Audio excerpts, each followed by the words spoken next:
Et bonjour à tous, bienvenue pour cette vidéo assez improvisée au milieu du mois d'août.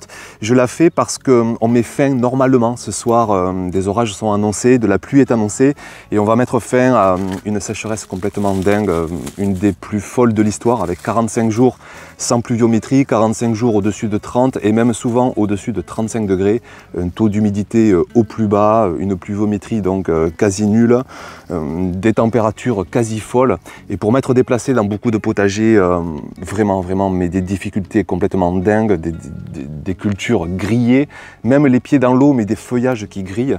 Et c'est pourquoi je voulais vous exposer un peu par la preuve, par l'image, l'état de mon potager. Vous verrez qu'il y a des belles réussites, vous verrez que malgré les solutions mises en place, il y a encore des galères, il faut encore que je progresse pour les saisons suivantes. Je sais comment je vais m'y prendre et là aussi on en reparlera. Je vous dirai aussi en fin de vidéo pourquoi j'ai supprimé mon ancienne vidéo. Il y a eu tout un débat ces derniers temps sur l'eau, merci à certains médias d'ailleurs qui ont fait du sensationnel là-dessus. On parle plutôt de sans arrosage, mais bon, c'est déformé, c'est amplifié, c'est simplifié.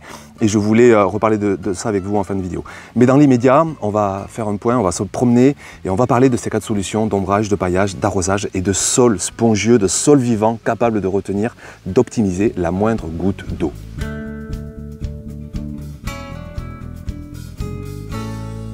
Alors on commence avec des cultures qui sont quand même un fort reflet des conditions météo. Les framboises, les fraises, ce sont des cultures qui adorent des conditions de sous-bois, une température assez douce, une humidité assez importante, une lumière assez tamisée.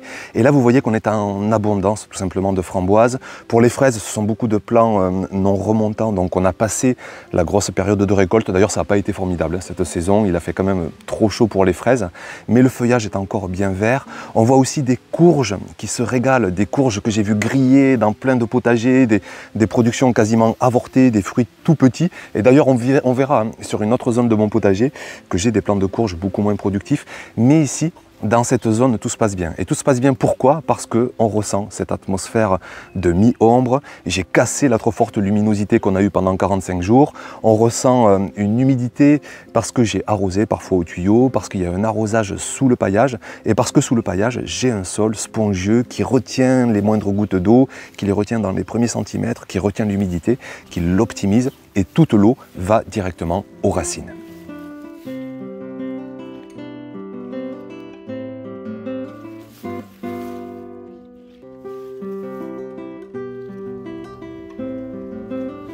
On voit ensuite des belles lianes de patates douces. Vous voyez qu'elles sont bien vertes, bien luxuriantes, elles se développent sur des mètres et des mètres. Donc là aussi, c'est un signe clair, c'est une image claire qui montre qu'on est dans des bonnes conditions d'abondance, une température qui redescend sous les 30 degrés, une humidité au sol, maintenue par un sol gorgé de matière organique depuis des années et des années, un ombrage partiel, un paillage conséquent, et on arrive à bien réussir. On verra tout à l'heure d'ailleurs des patates douces qui dépassent déjà du sol et ça promet vraiment de belles récoltes. Un peu plus loin, on va vers un plant de courgettes, là aussi, ça montre qu'on arrive à s'en sortir. J'ai vu des plants mais grillés, même chez moi, hein. Je vous avoue que j'ai des plants un peu plus exposés au soleil, mais de suite c'est la catastrophe, les plants stressent, les courgettes avortent.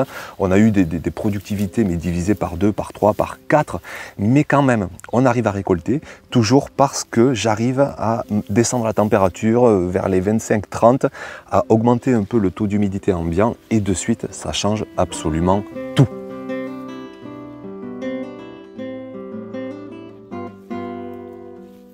On se dirige ensuite vers les premiers plants de tomates, alors l'occasion de parler de plein de choses.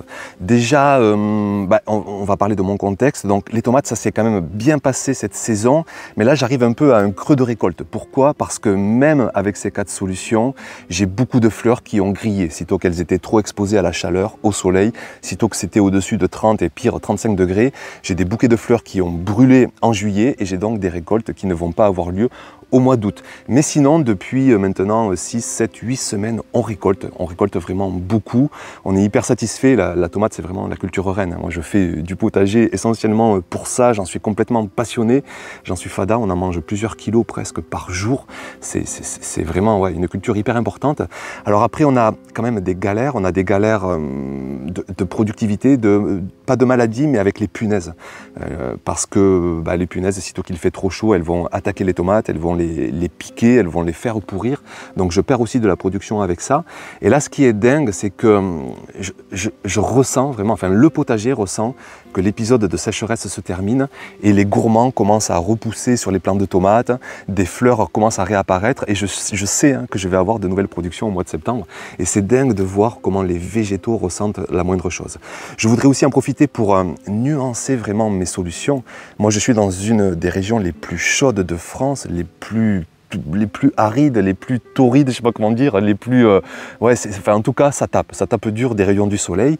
Et quand je vous dis qu'il faut ombrager, quand je vous dis qu'il faut irriguer, quand je vous dis qu'il faut pailler, évidemment, il faut nuancer ses propos si vous êtes dans des régions où il fait bien moins chaud, mais quand même, la question se pose avec ce climat qui se dérègle pour toutes les régions en France et même en Belgique. Je discute avec des jardiniers, des jardinières de Belgique, et même là-bas, on commence à se poser des questions face à ce nouveau climat. Donc là, cette année, c'est vraiment un pic de ce qui nous attend peut-être dans 20 ans.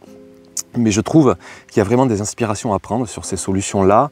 Alors après, moi je ne raisonne pas que par la productivité, je veux être heureux au potager, donc je m'y retrouve aussi à avoir une ambiance tamisée, à avoir des tiges qui poussent de partout, à avoir un peu cette sensation de forêt. J'y perds en productivité, j'y perds en abondance au mètre carré, mais je récolte du bonheur, je dis souvent ça, et vraiment j'y tiens à cette phrase. C'est que je fais du potager aussi pour être heureux, sinon j'irai acheter des légumes dans le commerce, je travaille à côté. Je pourrais acheter des légumes dans le commerce. Donc je fais du potager quand même pour avoir du goût, pour avoir quand même de la quantité. J'essaie de trouver le meilleur compromis, mais aussi pour récolter du bonheur. Et là, dans ces solutions, personnellement, je m'y retrouve. Et voilà, puisez l'inspiration que vous voulez, mais faites attention, selon vos régions, à adapter ou pas chacune des solutions. Allez, on continue la visite, on passe devant un plant de courgettes qui est monstrueux. C'est un plant coureur qui fait vraiment des tiges qui s'étalent sur des mètres et des mètres. Mais le problème, c'est ce que je vous disais tout à l'heure, c'est qu'on a eu vraiment très peu de production. Les premières semaines de juin, ça a été la folie. Et rapidement, la sécheresse a pris le dessus sur mes solutions. Donc pour vous dire vraiment l'aspect violent de cet épisode qu'on a traversé. Et puis ensuite, derrière, alors on passe sur une zone où ça va être l'occasion d'aborder le potager d'automne, le potager d'hiver.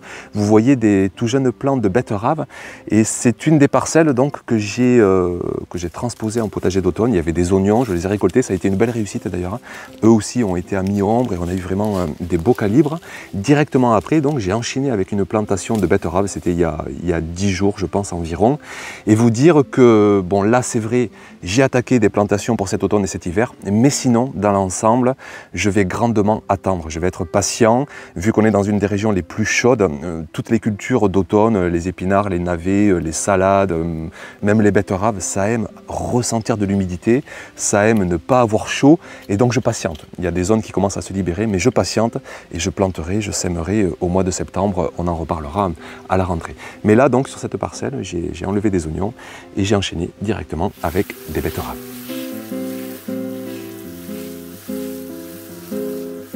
On continue, on passe devant une autre parcelle à patates douces, alors on y reviendra tout à l'heure, on ira voir les patates douces et le sol par la même occasion.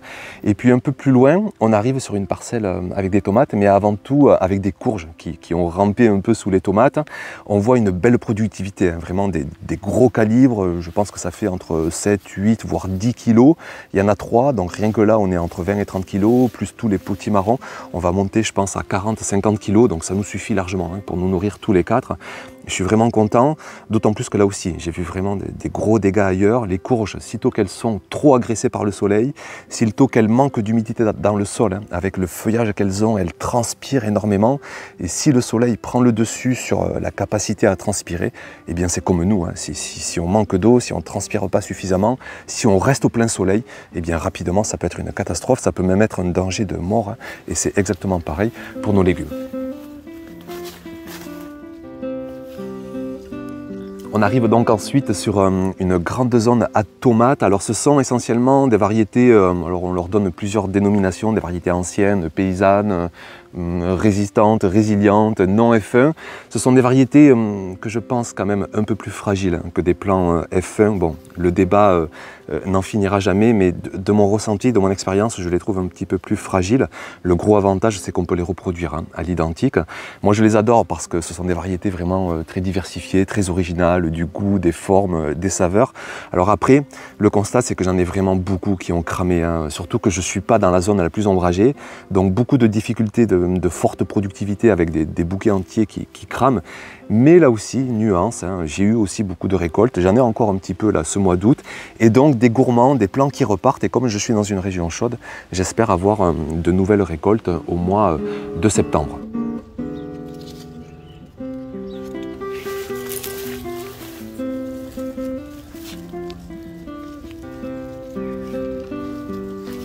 Juste à côté, un gros sac de culture parmi d'autres. Alors, j'ai pas eu l'idée du siècle de faire des cultures en sac cette saison.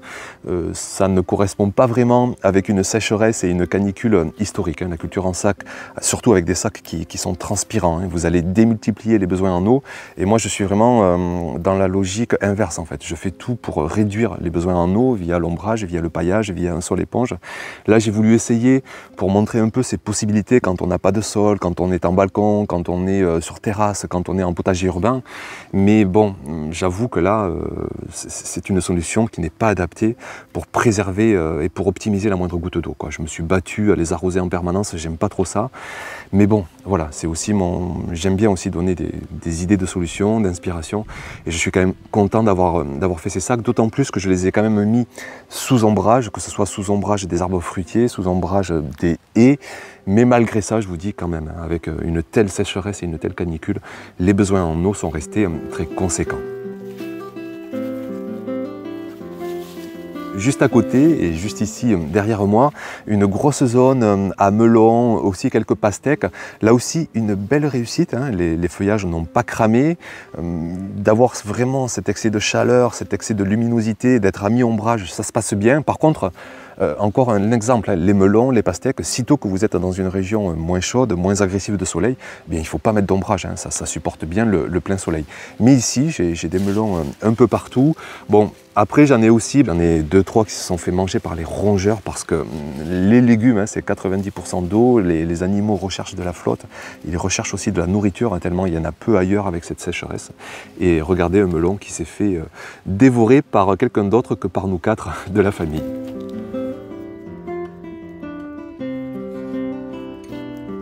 On continue encore un petit peu la visite, on arrive sur 4 plants d'aubergines. Au-dessus, j'ai des plants de courge, notamment la royale à cornes. J'adore cette courge, une belle forme originale. Et une des tiges qui va se perdre dans les mûriers. Et ça nous fait arriver aux carrés potagers, des carrés potagers qui ont grandement évolué. Alors vous dire que eux aussi, j'ai galéré parce que je manquais d'ombrage. Il faudra que je les ombrage plus, ces carrés. Ils ont pris trop le soleil, donc il a fallu arroser de trop. J'ai quand même eu des belles récoltes, notamment des oignons. Là, j'ai des poireaux qui sont un peu petits, mais ça va faire des belles petites omelettes aux poireaux. On a récolté aussi des betteraves, on a récolté des courges, mais pareil, elles ont eu beaucoup trop chaud, elles ont cramé au soleil, donc j'ai des tout petits calibres, une productivité vraiment ridicule. Des plants de tomates cerises que je laisse encore se développer dans les oliviers. Et puis pour le potager d'automne, pareil, j'attends. J'attends vraiment qu'il fasse plus doux, qu'il fasse plus humide, que le contexte soit beaucoup plus favorable pour semer mes épinards, planter mes salades, planter des navets. Donc je ferai ça uniquement qu'à partir du mois de septembre.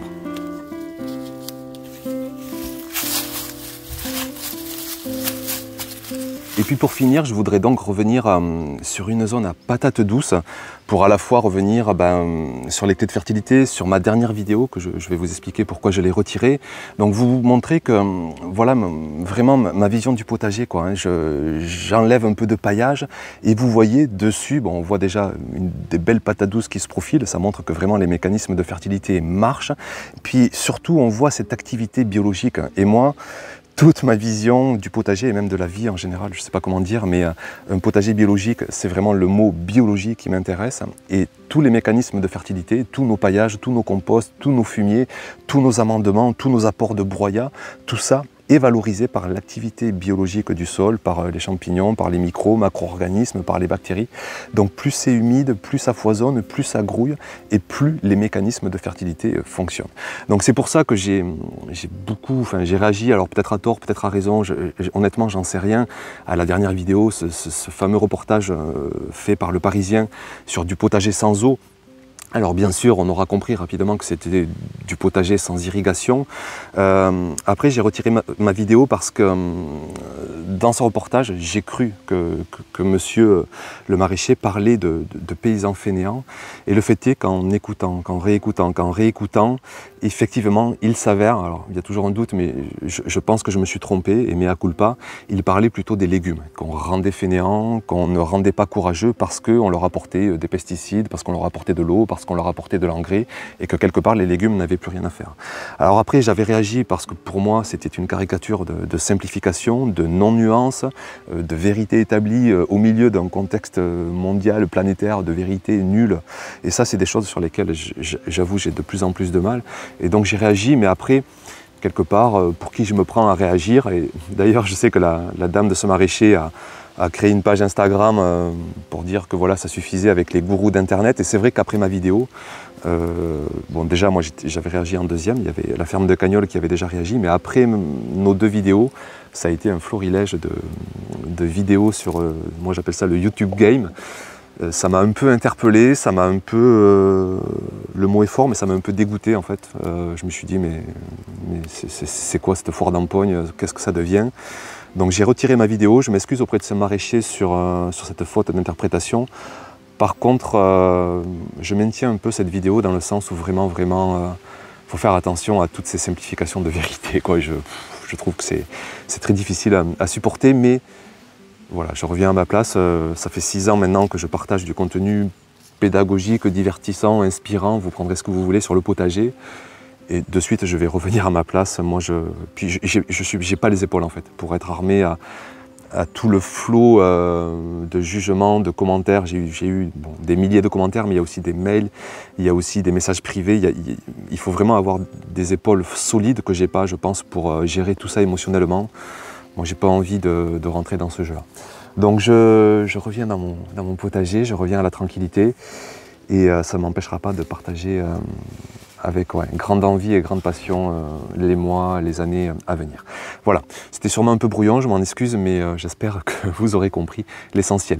Merci pour votre attention, et puis on se retrouve donc à la rentrée, début septembre, je pense, pour continuer de partager tout ce contenu autour du potager. À bientôt, ciao!